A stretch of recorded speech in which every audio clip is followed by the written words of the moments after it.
नमस्कार दोस्तों, study Chrome channel में आप सभी का एक बार फिर से स्वागत है। आज हम लोग प्राचीन भारतीय इतिहास के स्रोत के बारे में अध्ययन करेंगे। इसका तात्पर्य यह है कि प्राचीन भारतीय इतिहास को जानकारी जानने के कौन कौन से स्रोत हैं। देखिए, प्राचीन भारतीय इतिहास को जानने के लिए चार स्रोत हैं जिनको हम प्रमुख रूप से रेफरेंस के रूप में देखते हैं।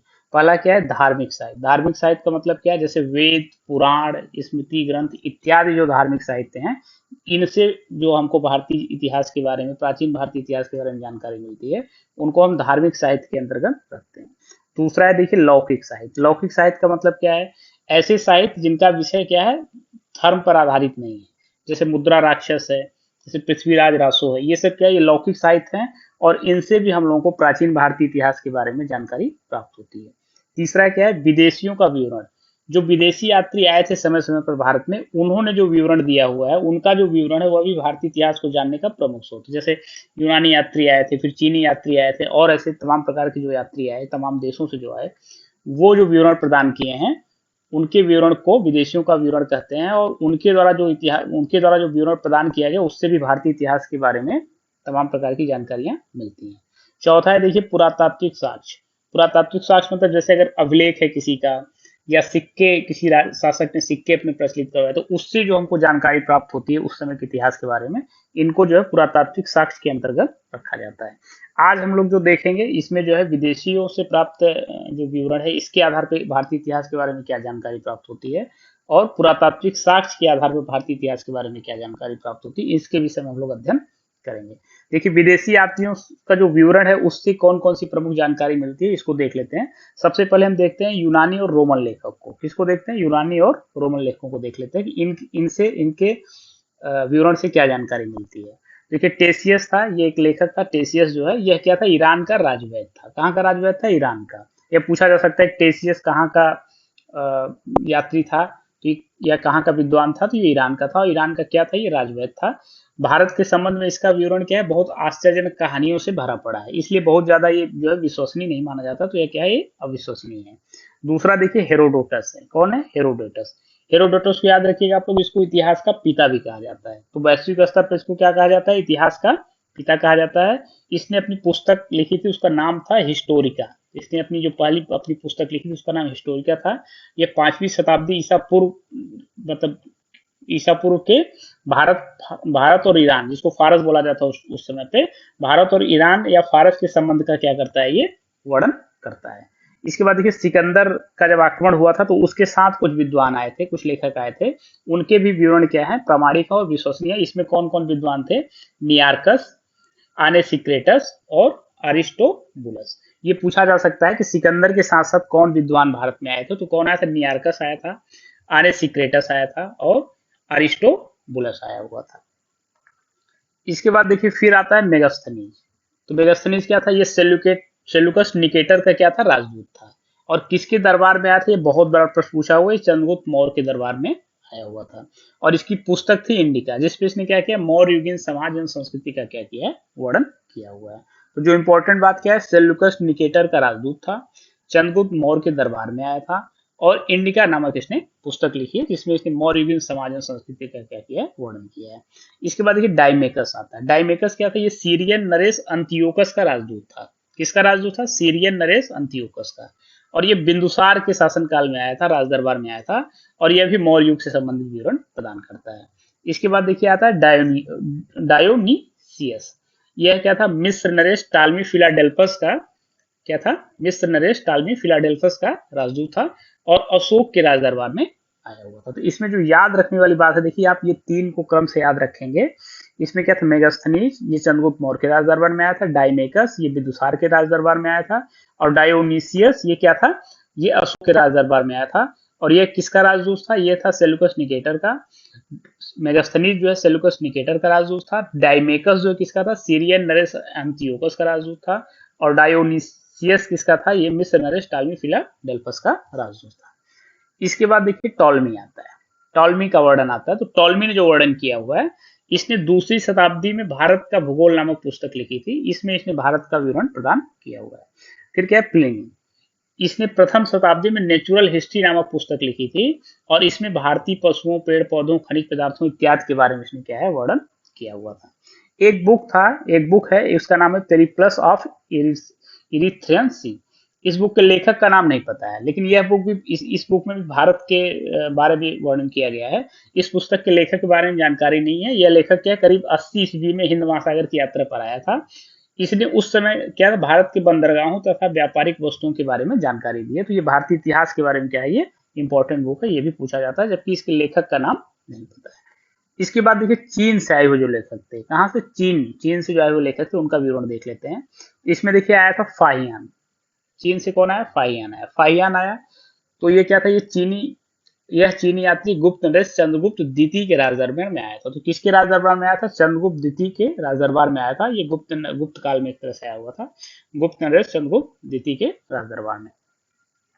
यह 14 वर्षों तक क्या था, भारत में था जो है। इसके बाद देखिए संयुग है, संयुगन संयुगन है, तो इसको देख लेते हैं। संयुगन यह क्या है, ये 518 ईस्वी में जो है ये भारत आया। इसने अपने 3 वर्षों की यात्रा में बौद्ध धर्म की प्राप्तियां एकत्रित की, मतलब बौद्ध धर्म से संबंधित जो जानकारियां थी उसको क्या किया इसने, एकत्रित किया। संयुग।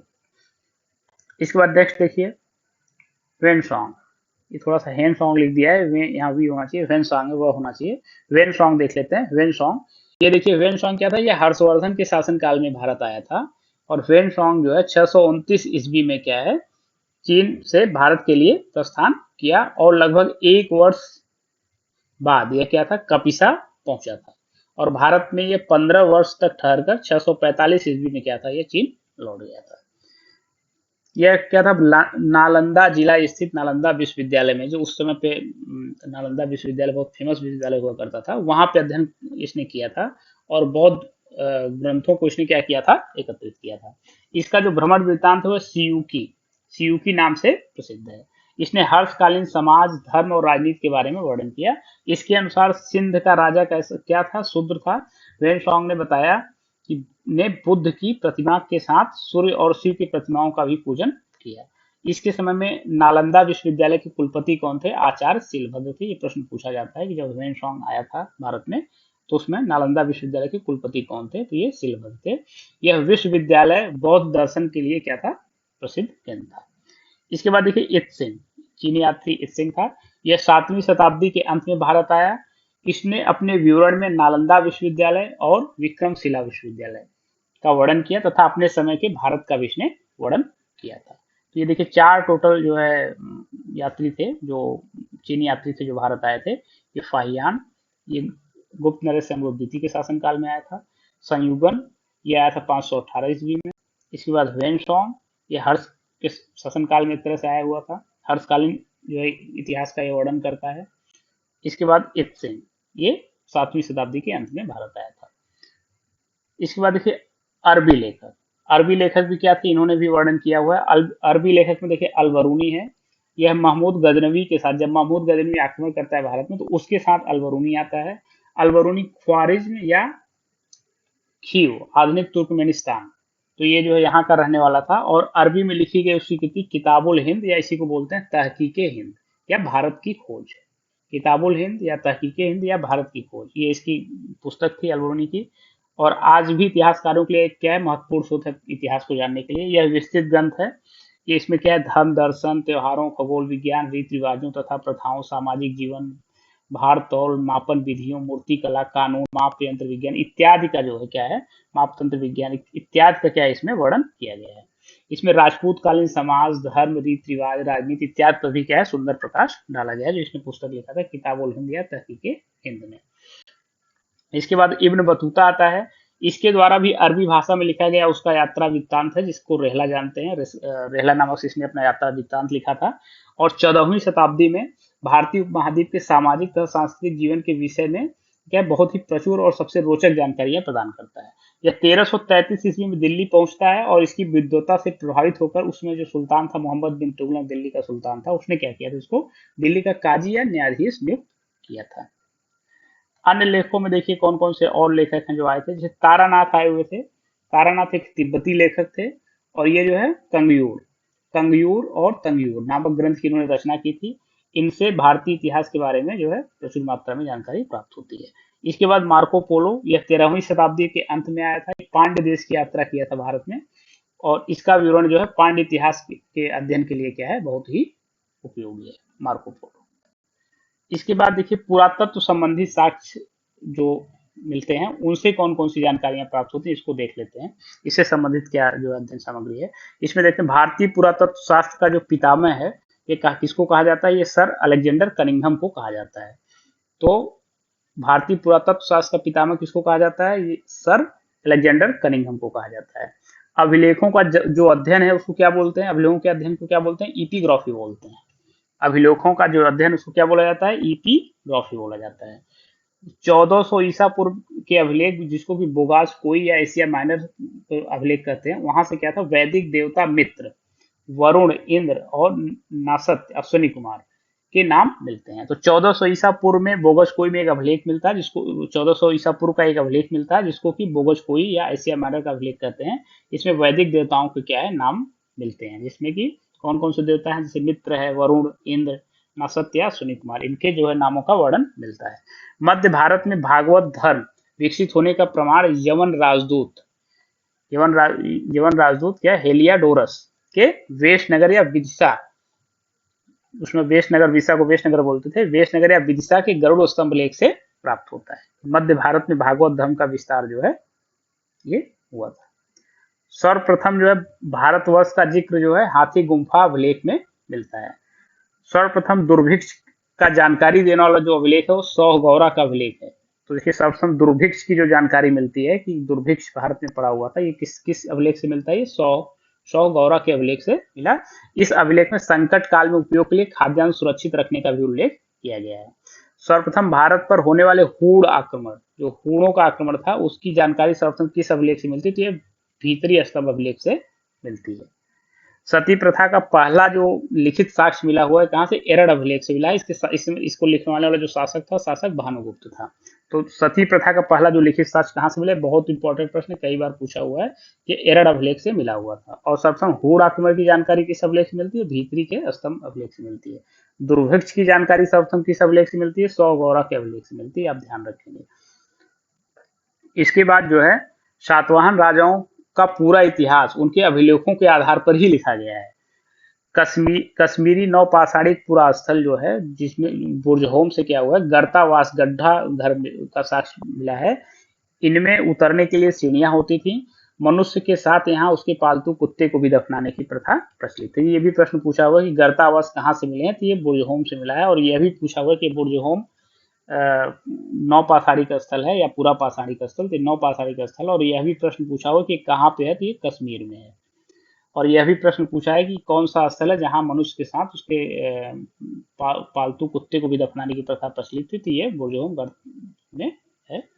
ये भी ध्यान रखने की बात है। इसके बाद देखिए प्राचीनतम सिक्कों को आहत सिक्के कहा जाता था। इसी को साहित्य में कासार्पण जो है इसको कहा जाता था।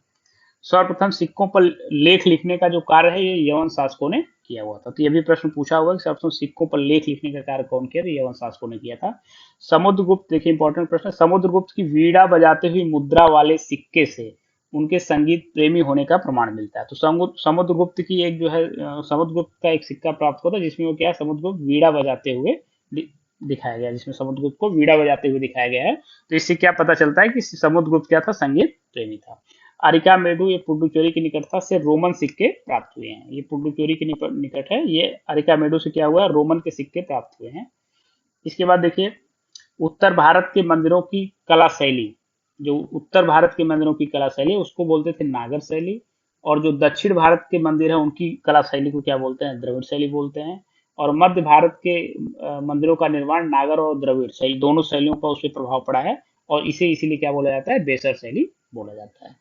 उसके बाद देखिए पंचायतन जो शब्द है ये मंदिर रचना शैली से संबंधित है। एक हिंदू मंदिर तब पंचायतन शैली का कहलाता है जब मुख्य मंदिर 4 सहायक मंदिरों से घिरा होता है। तो मुख्य मंदिर, अगर एक मुख्य मंदिर है और उसके चारों कोनों पे 4 सहायक मंदिर हैं, तो ये किसको क्या बोले, पंचायतन उसको मंदिर बोला जाता है। और भारत में पंचायतन मंदिर के कौन कौन से उदाहरण थे, देखिए कौन कौन से, कंदरिया महादेव मंदिर खजुराहो में है, ब्रह्मेश्वर मंदिर ये भुवनेश्वर में है, लक्ष्मण मंदिर यह भी खजुराहो में है, लिंगराज मंदिर भुवनेश्वर में है, दशावतार मंदिर ये देवगढ़ उत्तर प्रदेश में है, गोंडेश्वर मंदिर ये महाराष्ट्र में। तो ये सभी मंदिर कैसे मंदिर, ये पंचायतन मंदिर के उदाहरण है। इसके बाद देखिए एक तरफ अभिलेख दिया हुआ है, फिर शासक कौन सा शासक था, उसके बाद कौन सा शासक है किसका शासन था, उसके बाद विषय दिया है उन अभिलेखों में कौन से विषय की चर्चा हुई। देखिए सबसे पहले क्या है, हाथी गुम्फा अभिलेख। ये कौन शासक थे उस टाइम पे, खारवेल शासक थे। और ये खारवेल शासक की घटनाओं का क्या है, क्रमबद्ध जो है विवरण प्रदान करता है। जूनागढ़ या गिरनार का अभिलेख, इसको रुद्रदामन ने लिखवाया हुआ था, और इसमें क्या है, रुद्रदामन के विजयों का और व्यक्तित्व का क्या है विवरण मिलता है। नासिक अभिलेख या गौतमी गौतमी बलश्री का जो है के शासनकाल में लिखा गया था। ये सातवाहन जो है, सातवाहन कालीन घटनाओं का क्या करता है, वर्णन प्रदान करता है। प्रयाग स्तंभ अभिलेख या प्रयाग स्तंभ अभिलेख, इसी को प्रयाग प्रशस्ति बोलते हैं, इसको समुद्रगुप्त ने लिखवाया हुआ था। और यह क्या है, समुद्रगुप्त के विजय में उसकी नीतियों का क्या है इसमें वर्णन किया गया है। ग्वालियर अभिलेख, यह जो भोज प्रतिहार के शासनकाल से संबंधित है, इसमें गुर्जर प्रतिहार शासकों के विषय में जानकारी प्राप्त होती है। मंदसौर का अभिलेख, यह मालवा नरेश यशोवर्मन ने इसको लिखवाया हुआ था, और इसमें उसकी मालवा नरेश की क्या है सैनिक उपलब्धियों का वर्णन है। रेशम बुनकर की श्रेणियों की भी जानकारी इस अभिलेख से प्राप्त होती है, इंपॉर्टेंट है। मंदसौर अभिलेख से क्या प्राप्त होता है, रेशम बुनकर की श्रेणियों की जानकारी प्राप्त होती है। एहोल अभिलेख, एहोल अभिलेख है यार, एहोल अभिलेख ये पुलकेशिन द्वितीय ने लिखवाया था इसको। हर्ष एवं पुलकेशिन द्वितीय के बीच युद्ध का विवरण इसमें मिलता है, और इसको जो है रवि कीर्ति ने लिखा हुआ था। कौन लिखा हुआ था, रवि कीर्ति ने लिखा हुआ था। भीतरी एवं जूनागढ़ अभिलेख, तो भीतरी एवं जूनागढ़ जो अभिलेख है यह किससे, स्कंदगुप्त से संबंधित है, और इसमें होड़ आक्रमणों के बारे में जानकारी मिलती है। यहाँ देखिए कंफ्यूज नहीं होता है, यहाँ भी कंफ्यूज नहीं होना है। यहाँ पे जूनागढ़ अभिलेख यहाँ लिखा हुआ है, इसको रुद्रदामन लिखा हुआ है यहाँ पे, और यहाँ देखिए फिर जूनागढ़ अभिलेख इसमें स्कंदगुप्त लिखा है। तो बेसिकली ये जो रुद्रदामन था ये क्या था, क्षत्रप था। गुप्त, ये जो है गुप्त शासकों का क्या था, क्षत्रप था, तो उसी ने लिखवाया था। लेकिन ये शासनकाल इसमें स्कंदगुप्त का भी आता है। देखिए इस तरह के और भी वीडियो आपको मिलेंगे समय पर। अगर अभी तक आप लोग जो है चैनल को सब्सक्राइब नहीं किए हैं तो सब्सक्राइब कर लीजिए, जिससे कि समय पर आप सभी को इस तरह के जो भी वीडियो अपलोड किए जाए वो समय पर उपलब्ध हो सकें। धन्यवाद।